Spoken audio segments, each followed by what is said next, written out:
Today, we're sitting down for a very special interview with a very well-known author who you probably have heard of before, a fellow Hoosier, John Green. John is the author of The Fault in Our Stars and other popular novels, and he is scheduled to appear at the Pike Performing Arts Center in Indianapolis on June 30th. This event is titled Censorship in the Trenches, John Green in conversation with the Freedom, where they're going to be focusing on censorship, intellectual freedom, and the ongoing struggle for access to books, a little different than the traditional conversations and interviews that we do here on the Kokomo Post. He will be in conversation with In Freedom, a group dedicated to safeguarding the freedom to read. If you're interested in learning more about the book ban, censorships, and the experiences of John personally, you can buy tickets for this event right now on eventbrite.com. And now let's meet best-selling author himself, John Green.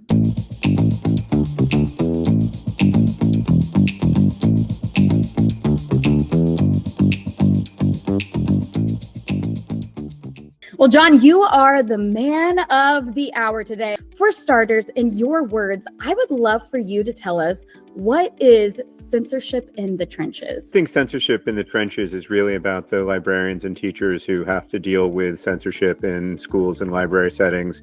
Authors are often lifted up as the heroes of these stories, but in fact, the heroes are almost always the librarians and teachers who are doing the real work and trying to get books to kids and protect intellectual freedom in the United States. And that's really important work as I see it. I had to do some research for myself because I've heard a little bit about this, but I didn't know how much of an impact that this was making. So I hope today, during our conversation, we're able to really unravel the harm that this can cause and kind of get in your words what this means for the future, for authors, for readers, for the youth, for adults.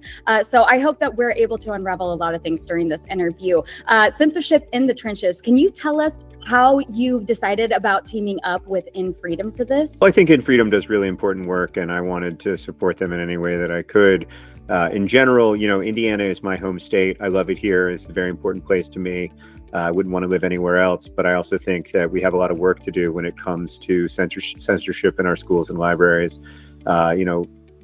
Kurt Vonnegut, I think the great Hoosier author, said that are one of the last places in the United States where everybody walks in and has an equal chance to access an equal amount of information. And I just think that's so important. It's so important to who we are as a country and where we want to be as a country. And so protecting the intellectual freedom in libraries is super important. Yeah, with that being said, for people that are interested in learning more about this and coming to your event, maybe they're watching this for the first time and this is the first time that they're hearing about this initiative, about this event, about you speaking about this. What can people expect when they come to this event? What kind of conversations are happening there? And what are you hoping that specifically Hoosiers take away from this event? Well, Bree, I hope we have a wide-ranging conversation and get to talk about lots of different things. I mean, my new book is about tuberculosis, so I've written about a lot of things. I've written love stories for teenagers. I've written, books, memoirs, and books about tuberculosis. And so I hope we have a wide-ranging conversation. But when it comes to the issues of the freedom to read and making information available to all people, I hope that we're able to talk about, and I hope what people take away from this experience is an understanding that while these cult and while there are a variety of viewpoints on them, ultimately, we've trained professionals to do a good job of this, and those professionals are called teachers and librarians, and we need to empower them to do their jobs. Yeah, absolutely. When people are at this event, is it going to be an open conversation that's happening there? Are you really there to educate the people on what this censorship is, what's happening here locally in Indiana and beyond? And are you kind of opening the floor for people to ask you questions and learn more about it? I think there will be a period where questions that are submitted are answered and addressed. So I'm looking forward to that as well. In your opinion, what kind of impact do the book bans actually have on these schools when it comes to the schools, the students, and even just the communities in general? And with that being said, I know that you personally have been experiencing this with some of your writing and your books being pulled from shelves. What kind of impact has this had on you and our communities? Yeah, it's definitely had an impact on me. I mean, as as an author, because it means that my books get to fewer readers, and that's frustrating for me. A much bigger concern for me is not about what it means for me, though. It's about what it means for students. One example, I mean, putting aside whether my books should be taught in schools, which I don't think should be up to me. I think that should be up to the teachers we've trained for the task. But take a book like Romeo and Juliet, or a book like Much Ado About Nothing. These are Hamlet. These are critical resources for teenagers learning about critical reading and how to approach the wonder that is literature. And to remove Shakespeare plays from curricula because of concerns about content, I mean, these are 500-year-old texts, is really discouraging to me and really distressing. And so that's where I see the issue. It's not with my books. It's with The Bluest Eye by Toni Morrison, who's a Nobel laureate. It's with Shakespeare. It's with Jane Austen. I mean, these are critical texts for people to be able to read when they're in high school in order to understand literature and understand the joy of critical reading. This is literature, like you said, that has been around forever. But I will say, new authors like you, I think it's important that those books stay on the shelf as well, because you're covering and uncovering some new topics that people need to know about and be awakened to as well. Why do you think that some of your books, like Looking for Alaska or The Fault in Our Stars, tend to ruffle some feathers with certain groups of people? Well, I mean, I absolutely understand wanting to protect kids. And, I have kids. I want to protect my kids too. And so I can relate to that. What I can't relate to is making decisions about what other people's kids should read. I think that's where the line is for me. It's fine to make decisions about what your kids read, and I understand that, but making decisions about what other people's kids should read is a bridge too far for me. And so I think what ruffles people's feathers in those books is the fact that they are honest. I mean, one of those books is about coming of age in a rural high school in Alabama and features some drinking and sex and other things that people do often when they come of age. And another one of those books is about dying. And, death is a difficult topic for a lot of young people, but I still think it's an important topic to engage with. I think it's an important topic to be as honest as you can about, because none of us will escape that. Outside of your books being pulled from shelves for things like you just mentioned, for what some people would consider to be some sensitive topics like death, sex, drugs, alcohol, things of that nature, during my research, I saw that some other things are getting pulled from the shelves as well. That may include things like the LGBTQ community, that tends to be sensitive for some people to read. So it sounds like as these books are being banned and they're being pulled from the shelves, people are really losing the ability to learn and grow and just be better humans in general. And something that I think is a unique conversation with you specifically is that you're a Hoosier. You are from here. You grew up here. And as you've probably experienced here in the Midwest and in Indiana, we might be a bit more sheltered than other places when it comes to conversations and topics like that. So with that being said, as a Hoosier, how has growing up in Indiana shaped your stories and the way you write them, and why do you continue to do that, and what do you want people to learn as Hoosiers who maybe aren't as experienced as other places? I love writing about Indiana. To me, Indiana is a place that big human stories happen, and that's what I want to write about. And so this is my home, and I love writing about my home, and it's become very meaningful to me to write stories set in Indiana. I think it's really important for people to be able to see themselves in stories. And, that's true whether it comes to me as a kid, seeing myself reflected in stories like Catcher in the Rye. It's also true when it comes to young Black kids being able to see themselves reflected in a story like Toni Morrison's The Bluest Eye that I mentioned earlier. Yeah. And I think that that's a strength of literature, is the breadth of it, the ability that it has to reflect lots of human stories and embrace lots of human stories.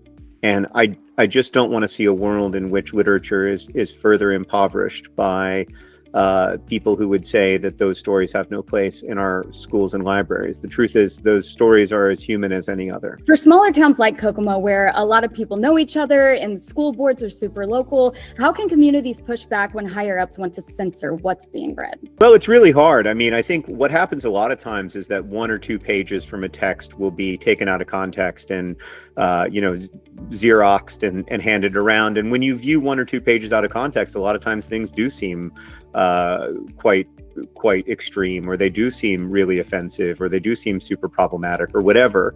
But we don't, of course, read 1 or 2 pages out of context. We read a novel in its context, or a play in its context. And that's why I think it's really important that if we're going to ban Romeo and Juliet, let's at least read Romeo and Juliet. Let's read the whole play, and let's see if there are themes that are important enough and interesting enough for young people that they override any concerns about the content. What can everyday parents, teachers, or community leaders do to help keep books accessible and an open space for different voices in the school? I know that you mentioned that this is pretty hard when it comes to pushing back to the higher ups and what they are censoring, but what can those teachers do, the communities do, the parents do to make sure that their kids are, reading what they believe they should be reading? They're learning the things, they're being exposed to these things, because if they keep getting taken away from these people, how are they going to know and learn and hear about these things? I think the main thing is to find ways to support teachers and librarians. I mean, those are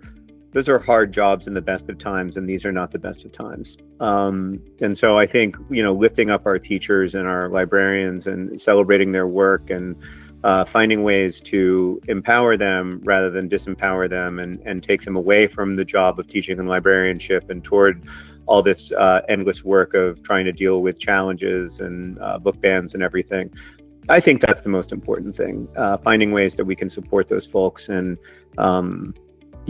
celebrate the job that they're doing instead of constantly putting them under more and more pressure. With that being said, do you have any great examples of how people could support them? Yeah, I mean, show up at your local school board meeting. That's the main thing. And again, this is not about, I absolutely understand a parent's desire to have some say in the content that their kids are interacting with, whether that's books or TikTok. That's an important part of my life as a parent. And so I absolutely understand that. I'm not here to tell other people how to parent their kids, and I'm not here to tell teachers and librarians how to do their jobs, what books to include on the shelves. Your kid doesn't have to read something just because it's on the shelf.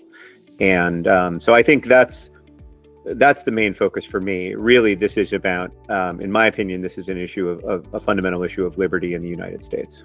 Even if these aren't noticeable, these book bans, or it's not happening here in our own districts yet, why should people care about these book bans if they're not privy to the information quite yet? I think that, I'll give you an example. Up in Fishers, some books, including my books, were removed from the library or reshelved in the library, and against the interests of readers, I think, and certainly against the protest of many librarians working in the system. And that had real consequences. That had real consequences for young readers in Fishers. It also had consequences nationally because it made national news. And eventually those books were reshelved and put back where they belong. But that only happened because parents and teachers stood up. And so, I think we inoculate ourselves from this partly by being aware of it and being conscious of it. Yeah. And when you talk about there's consequences because of it, can you give specific consequences of how this is impacting and affecting people? Yeah, it used to be that, people would say like, oh, this is actually great. It's great when your book gets banned because it's lots of publicity and lots of sales and everything. I think that's very much not the case now, because I think book bans are so widespread. It's so common that books are being removed from libraries and schools that it isn't news anymore, unfortunately. It's difficult to get attention for it. And so it's very bad news for authors in the sense that, a big part of the breadth of the contemporary literature landscape is thanks to libraries and library patrons and people checking out books and checking out lots of different kinds of books, having lots of different kinds of information available to them. And so I think that's bad news. But I also think, on an individual level, lots of teachers are rightly terrified of teaching the books they want to teach and the books that they know are the right books for their kids because they don't want to deal with all of the pushback.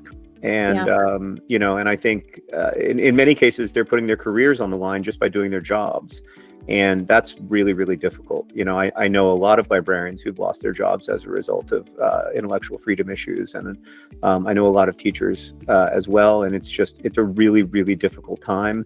And I think the consequences are mostly felt by those professionals and the people they serve. And when it comes down to it, a lot of parents want to protect their kids, but you don't want to shelter them too. How do you walk the line of deciding what is good and what's not good? That's a hard question to answer, but do you walk that line when you consider writing your stories? Do you consider that now because of the censorships?